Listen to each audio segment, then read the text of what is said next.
Goedenavond, het is zaterdag 13 juni en u kijkt naar het Zeeuwse nieuws van vandaag. Dierenartsen roepen huisdiereigenaren op om op tijd hun huisdier te laten vaccineren en controleren. Uit onderzoek van het Nationaal Huisdierpanel blijkt dat sinds de coronacrisis met name vaccinaties met de helft zijn teruggelopen.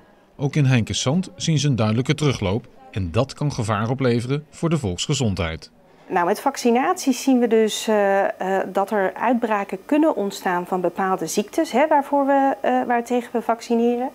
En er zijn natuurlijk ook bepaalde aandoeningen die mensen ook kunnen krijgen, net zoals ziekte van Weil. Dus ook voor de volksgezondheid van de mens is het belangrijk dat de vaccinaties op orde blijven. Ja, want de ziekte van Weil is een ziekte die overdraagbaar is door onder andere ratten en knaagdieren. En daar kunnen wij onder andere griepachtige verschijnselen, maar ook last van ons lever en nieren van krijgen. Dus dat is best gevaarlijk. Dus is de oproep: kom gewoon naar de dierenarts. Een bezoek is veilig voor mens en dier. De praktijken hebben goede voorzorgsmaatregelen genomen. Volg die ook goed op, ook voor je eigen veiligheid. En dan is er totaal geen belemmering om naar de dierenarts te gaan. Neem gewoon alle maatregelen in acht en luister goed naar de adviezen van de arts. De Zeeuwse luisterlijn, waar mensen hun hart kunnen luchten, is de afgelopen tijd bijna 2 keer zoveel gebeld. Mensen spraken vooral over de coronacrisis, want die heeft veel impact op de vaak wat oudere bellers. Met de luisterlijn, goedemorgen. Ja. Ja. Ja, dat geeft aan wat er gebeurt op dit moment in de maatschappij. Hè? Hoe het gaat nu met mensen. Hè? Hoe lastig het is om nu het contact gewoon te hebben met hun medemens. Waar bellen mensen voor? Je hebt natuurlijk mensen die zich echt zorgen maken. En ook terecht. Hè? We maken ook mee dat mensen het meer last hebben dat ze niet zo makkelijk naar de winkel kunnen gaan. Of dat de vrijwilliger die bij hun normaal thuis komt, dat hij niet thuis komt, maar af en toe wel belt. Maar het is toch anders allemaal. Sportclubs die even niet kunnen, handwerkclubs, koren. Je merkt dat mensen op een gegeven moment denken, wat moet ik nu doen? Ineens is de structuur weg. Daar worden ze onzeker van, ze zien minder mensen. En dan merk je dat ze het fijn vinden om dat te kunnen vertellen. Je zit thuis of waar je dan ook maar bent en je zit dan echt even in de knoop. Als je op dat moment dat het jou uitkomt met iemand kan bellen, dat heeft heel veel waarde. Dat merken wij ook. Hoeveel mensen niet zeggen van, goh, bedankt, ik kan weer even door. Ik ben geen huisarts, ik ben geen psycholoog, ik ben geen dokter.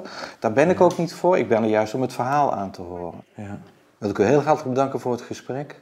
En tot de volgende keer. Dag. Iris Visser uit Capelle heeft voor haar stage bij een sanitair bedrijf uit Rotterdam een wasmeubel voor een openbaar toilet ontworpen. Het toilet is toegankelijk voor iedereen en staat sinds 2 weken op het parkeerterrein bij de Banjaard in Kamperland. Het bijzondere aan het wasmeubel is dat het ook voor iedereen toegankelijk is. Dus ook met de rolstoel kun je er gemakkelijk onder. En het is volledig contactloos, dus je hoeft niks aan te raken. Nou, laat maar zien. Water, zeep.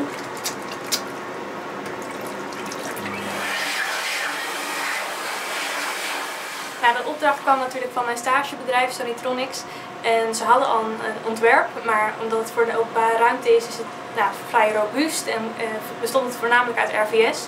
En ik vond het een mooie uitdaging om het er ook nog elegant uit te laten zien.